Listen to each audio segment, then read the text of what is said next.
Nós vamos conversar nesse momento aqui no nosso Alvorada Notícias com o Dr. Alexander Bess, ele que é psicólogo, doutor em psicologia, especialista na mente humana, para tratar de comportamento de algumas pessoas. Doutor Alexander Bess, inicialmente boa tarde, obrigado por mais uma vez o doutor atender aí a reportagem da Alvorada FM. Tudo bem, doutor Alexander? Boa tarde. Obrigado, Marcelo. Um abraço a você, todo o pessoal aí da Alvorada FM, que todos tenham uma ótima tarde. Doutor Alexander, nós tivemos alguns eventos, por exemplo, vamos pegar aqui o evento do jogo Curitiba e Palmeiras, que aconteceu no último domingo, em Curitiba. Uma briga generalizada de torcedores, e aí o seguinte, um torcedor do Palmeiras ficou cego e o outro morreu na briga de torcedores. A gente observa o seguinte, quando o cidadão ele tem um desafeto, ele o encontra sozinho, os dois estão sozinhos, ele não provoca.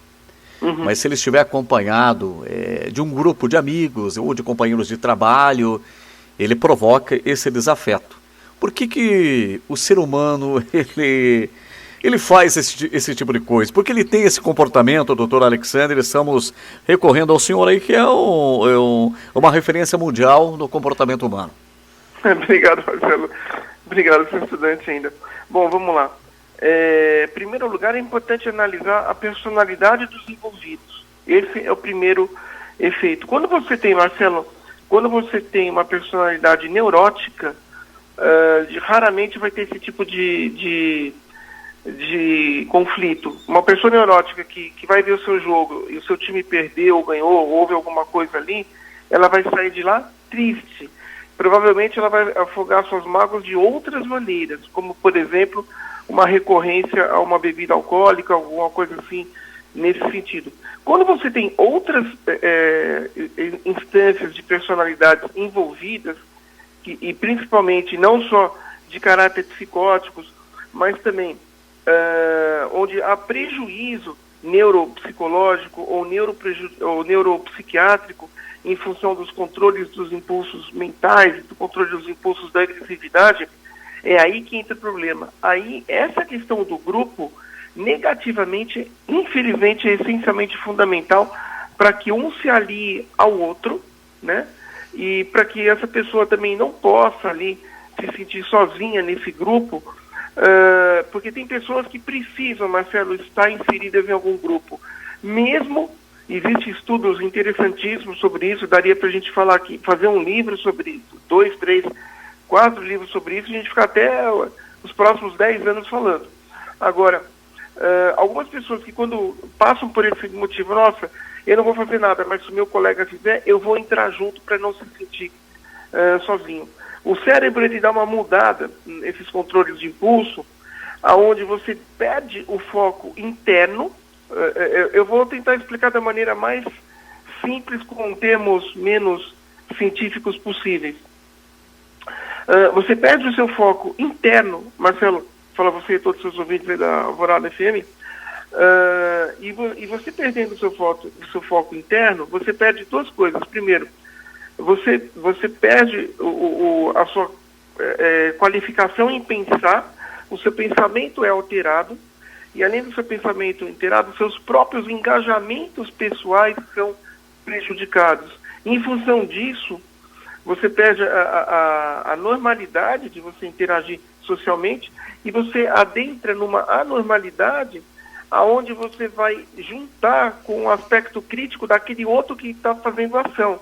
E aí você deixa de ter o seu engajamento pessoal, como eu falei. A gente está falando aqui em foco interno, que é uma das instâncias cerebrais. E aí você vai partir como se fosse um piloto automático. Você nem para pensar. Você vai ter um prejuízo de toda a sua, e uma diminuição da sua capacidade cognitiva, né, onde regula ali pensamentos, memórias, ações, etc. E você vai operar no piloto automático, vamos dizer assim, como se fosse realmente ali necessário você fazer isso para que você não fique sozinho. Então você vai ter uns processos de dinâmicas negativas, né, como a gente diz em inglês, negative dynamic process, que é justamente aonde são impulsionados por fatores externos. Então, sem ter aquele estímulo externo, A gente está falando aqui em violência grupal, tá? Nós estamos falando aqui em violência individual, então isso é importante. Então, justamente, sem ter aquele estímulo externo do grupo, seria muito difícil a pessoa fazer isso. E quando age em grupos, mesmo aquele cidadão, vamos falar aqui de uma forma bem simples para que as pessoas possam entender, vamos usar aqui um português bem simples, mesmo aquele cidadão covarde, mas ele está em grupo, aí ele se encoraja mesmo, ele, naquele momento, imaginando que possa ter aí uma consequência terrível no futuro, mesmo ele sendo um covarde, ele se encoraja a estar ali naquele grupo em agir violentamente também, doutor Alexander? Muito boa a sua pergunta aí, Marcelo. Sim, só o fato dele estar lá, mesmo que ele não vai fazer nenhuma ação, mas que ele vai impulsionar ou vai se sentir ali dominado por aquela ação, na cabeça desse cara ele deixa de ser um covarde, tá? Agora, para outras pessoas, o covarde ele vai ali, ele vai adquirir uma força, mas é uma força temporária, onde essa força temporária vai dar para ele a falsa ilusão de ele estar realmente ali sendo vamos dizer assim, um macho alfa, vamos dizer assim. Quando a gente fala em macho alfa, a gente precisa tomar cuidado com o lado negativo, tá? Existe uma grande diferença, Marcelo, entre masculinidade, que é a positiva, tá? E o machismo, que é negativo. Aí ele já passa por um processo de machismo que é completamente negativo e fora de proporcional. Mas ele deixa, assim, voltando à sua pergunta, ele deixa de ser um covarde naqueles instantes. Dissipou aquela atividade grupal, mesmo que negativa, mesmo que agressiva, ele volta a ser um covarde. Porque sozinho ele não vai conseguir realmente fazer nada. Eu lembro de um fato que ocorreu em 2011, nas eliminatórias para a Eurocopa, no jogo em Gênova, na Itália, entre Itália e Sérvia, onde a torcida da Sérvia fez horrores no estádio de Gênova, e o jogo foi paralisado, o jogo não aconteceu, e aí o seguinte, os arruaceiros, alguns foram presos, e o líder da torcida da Sérvia era um cidadão grandão, musculoso, todo tatuado. No momento que foi preso, ele chorou e queria a mãe dele. Isso demonstrou realmente que a verdadeira personalidade dele, que ele era machão, assim, falando de uma forma bem clara, de um português bem enxuto para que todos entendam, ele era machão, corajoso em grupo apenas, doutor Alexander? Sim, não tem sombra de dúvida nenhuma, porque quando você tem uma pessoa, mesmo que ela seja negativa, Marcelo, mesmo que o caráter dessa pessoa seja um caráter negativo, quando você tem uma pessoa covarde que é desmembrada do seu apoio, que é desmembrada ali do seu celeiro, vamos dizer assim, a verdadeira personalidade se revela. Então a pessoa não consegue segurar, né? Ali, o que acontece é o seguinte, você tem... são personalidades que são personalidades dúbias, a gente chama, quer dizer, personalidades duplas, né? Então a pessoa, ela consegue em grupo ser alguém para ter um tipo de sucesso, para ter algum tipo de alguma coisa, quando ela tá realmente em grupo, e quando ela está sozinha, ela não consegue ser ninguém. Geralmente esse tipo de pessoa que você citou aí teve muito problema na sua criação, especialmente na sua criação paterna. Houve uma série de lacunas. O fato dele chamar a mãe fica muito nítido para mim, né?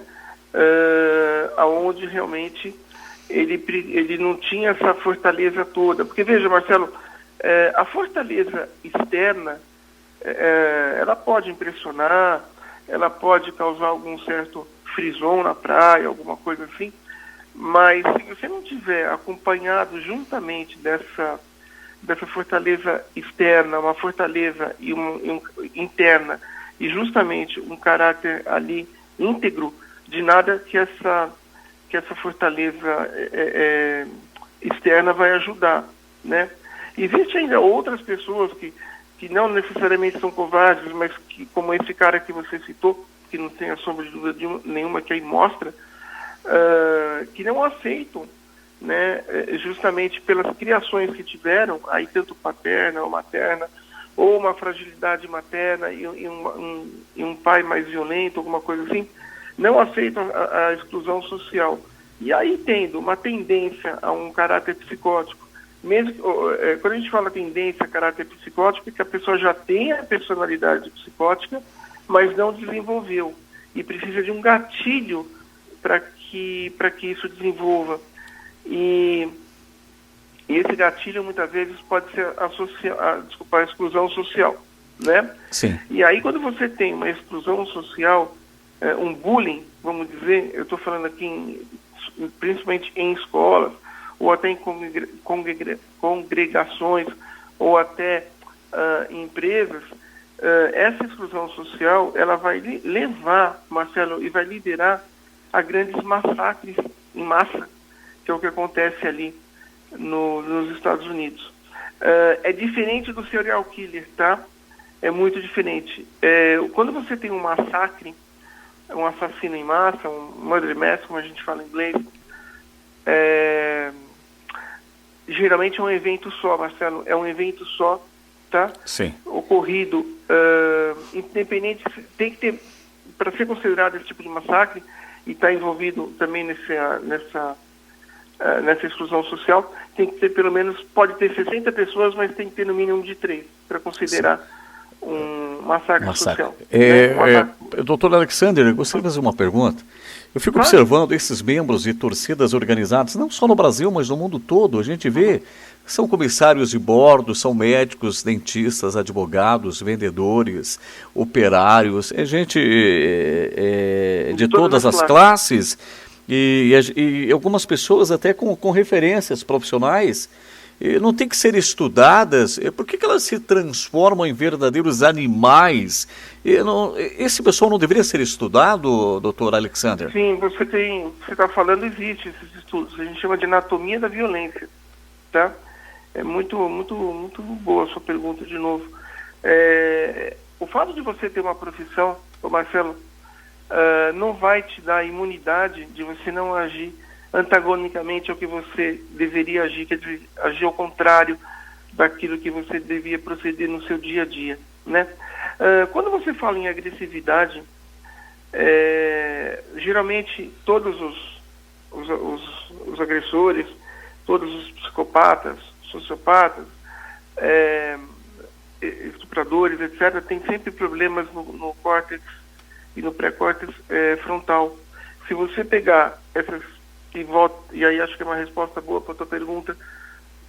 Se você pegar esses caras, como acontece quando eles são pegos, estou falando pegar eles no sentido de aprisionar e examiná-los neurologicamente através de exames de imagem, como ressonância magnética, por exemplo, você vai ver que toda a parte cerebral desses caras são afetadas.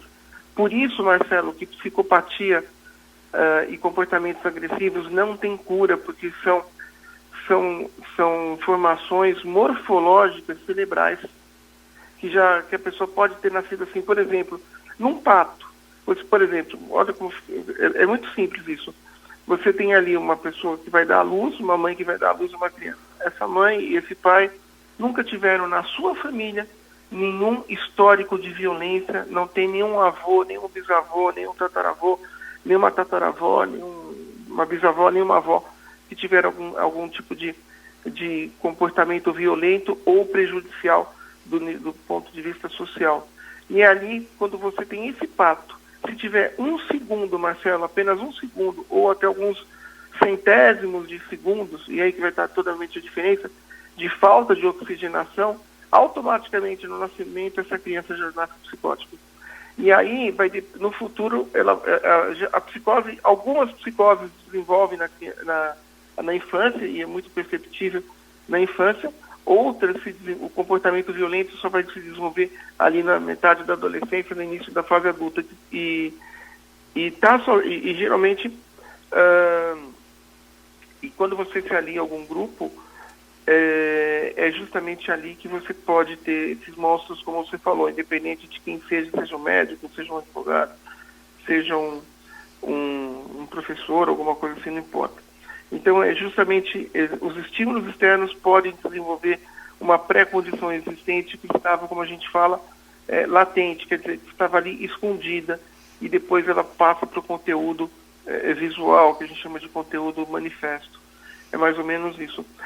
Se você tiver esses psicopatas quando tem ali um tipo de um sofrimento, uma experiência de um sofrimento como bullying ou como a exclusão social, é fantástico, infelizmente falar essa palavra, mas é fantástico porque essas pessoas exibam esse tipo de comportamento destrutivo, seja apenas ali de briga de torcida, ou seja ainda, o esquema é o mesmo, tá, Marcelo? Seja em briga de torcida, ou seja aí num assassinato em massa, podendo ser essa agressividade ali individual ou agressividade em grupo.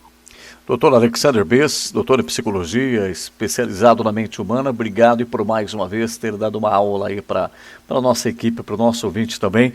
Uma boa tarde, um bom trabalho, doutor Alexander. Marcelo, a todos nós, obrigado, um grande abraço a você e todo o pessoal aí da Rádio Alvorada FM. Obrigado.